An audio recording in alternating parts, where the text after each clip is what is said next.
Namanganda 38 yoshli erkak 7 yoshli qizni zo'rladi.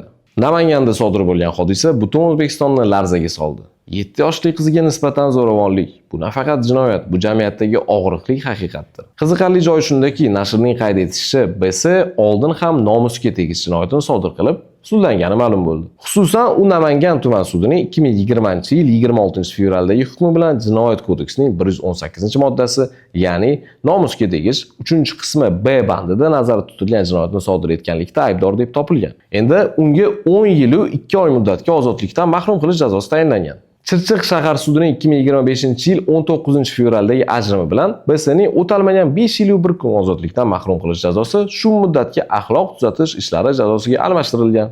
Bungacha esa Namangan shahar sudining 2014-yil 15-yanvardagi hukmi bilan Jinoyat kodeksining 112-moddasi, ya'ni o'ldirish yoki zo'rlik ishlatish bilan qo'rqitish 1-qismi 119-moddasi, jinsiy ehtiyojni zo'rlik ishlatib g'ayrioddiy usulda qondirish, 2-qismi A, B, V bandlari 277-moddasi, bezorlik 2-qismi B bandi bilan 10 yilga ozodlikdan mahrum qilingan. Endi kim biladi, shu qarorlar almashmaganda balkim hozir qizaloq omon qolarmidi? Bu voqeadan so'ng Oliy Majlis Qonunchilik palatasi deputati Dilnoza Azizova bolalarga nisbatan zo'ravonlik qilgan shaxslarga umrbod qamoq jazosi joriy etish taklifini berdi.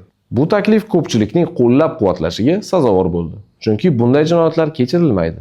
Eslatib o'tamiz, farzandlarimiz xavfsizligi eng muhim masala. Biz jamiyat sifatida befarq bo'la olmaymiz. Har bir ota-ona, o'qituvchi, mahalla va davlat tizimlari farzandlarning himoyasida bo'lishi shart. Zo'ravonlikni yashirish emas, fosh etish kerak. Jimlik jinoyatni kuchaytiradi, befarqlik esa jinoyatchiga imkon beradi.